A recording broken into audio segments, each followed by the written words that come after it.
Find the area of square ABCD in the given figure. ये given था कि square है, तो ये बच्चों कितना होगा 90 डिग्री। ये भी कितना होगा, सिंपल सा है 90 डिग्री।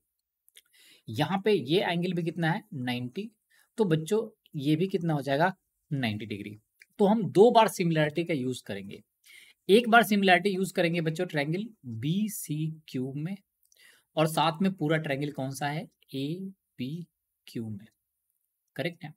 ध्यान से देखो, ये 90 डिग्री है तो ये 90 डिग्री है।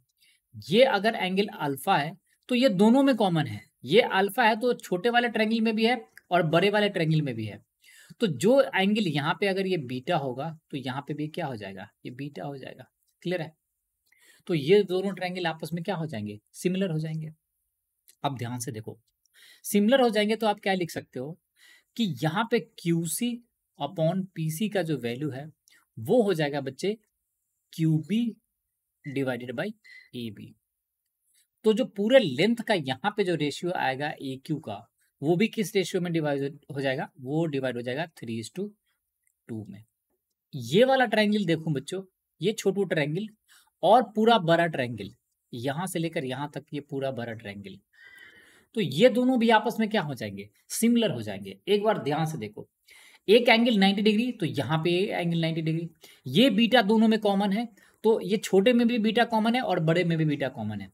तो ये एंगल अगर अल्फा है यहाँ पे, तो ये भी एंगल क्या हो जाएगा, सिंपली अल्फा हो जाएगा। तो अपन ये बोल सकते हैं कि ट्रायंगल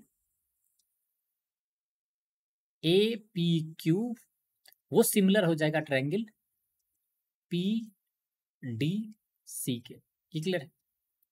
और इसमें अगर PD अपॉन DA का लेंथ निकालना है, AD का लेंथ निकालना है, तो वो किसके इक्वल हो जाएगा बच्चे, PC डिवाइडेड बाई CQ के। ये क्लियर है। तो आपको यहां से PD अपॉन AD का रेशियो क्या मिल जाएगा बच्चों, वो मिल जाएगा 2:3। तो यहां से इस वाले लेंथ में, इस वाले साइड में रेशियो कितना है, PD का लेंथ अगर 2 है तो ये रेशियो कितना हो जाएगा 3 हो जाएगा। नाउ हमें ना ही AQ का लेंथ पता है ना ही AP का लेंथ पता है, तो हम अज्यूम कर लेते हैं कि जो AQ का लेंथ है बच्चों वो कितना है, x है, और AP का लेंथ कितना है, y है। तो ध्यान से देखो, अगर मैं AB का लेंथ पूछूं तो AB का लेंथ कितना होगा, ये टोटल 5 है और उसमें ये 2 यूनिट है, तो मैं सिंपली बोलूंगा बच्चों कि ये 2/5 ऑफ क्या है, x है। और बच्चे अगर मैं AD के लेंथ की बात करूं तो AD कितना होगा, यहां से AP का लेंथ आपने क्या माना है, y माना है, तो ये अगर टोटल 5 यूनिट है तो उसमें ये वैल्यू कितना है, 3 यूनिट है, तो बच्चों हम लिखेंगे 3/5 ऑफ y। अब यहां से सिंस ये स्क्वायर है तो आप बोल सकते हो कि AB का वैल्यू किसके इक्वल है, AD के इक्वल है। तो यहां से हमें क्या मिलेगा, 2/5 of x is equal to क्या लिख सकते हो, 3/5 ऑफ y। यहां से 5 से 5 कैंसिल आउट हो जाएगा, तो सिंपली मुझे x/y का जो रेशियो आएगा वो मिल जाएगा बच्चों 3/2। करेक्ट है।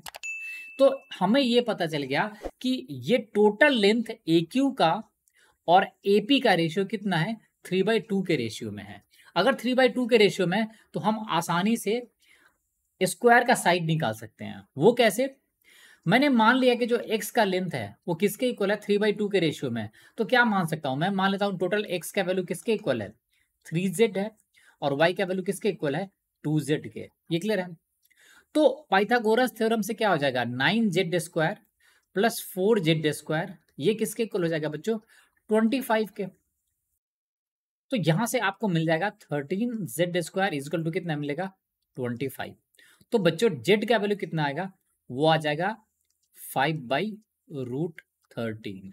तो पूरा लेंथ ये कितना था, AQ का लेंथ, अगर मैं AQ का लेंथ की बात करूं बच्चे तो AQ का लेंथ हो जाएगा 3 × 5/√13। करेक्ट है। अगर अब AQ का लेंथ 3 × 5/√13 है तो उसमें AB का लेंथ कितना है, AB उसका क्या है, 2/5 है, 2/5 भाग है, तो आप लिखोगे 2/5 × 3 × 5/√13। करेक्ट है। तो 5 से 5 कैंसिल आउट हो जाएगा, तो AB का लेंथ मिल जाएगा आपको 6/√13। अब आपको AB का लेंथ मिल गया, इसका क्या मतलब है, आपको स्क्वायर का साइड मिल गया, तो एरिया ऑफ स्क्वायर कितना हो जाएगा, एरिया ऑफ ABCD, आप सिंपली बोलोगे बच्चे ये जो साइड है उसका स्क्वायर, तो ये हो जाएगा 6 का स्क्वायर और डिवाइडेड बाई √13 का स्क्वायर।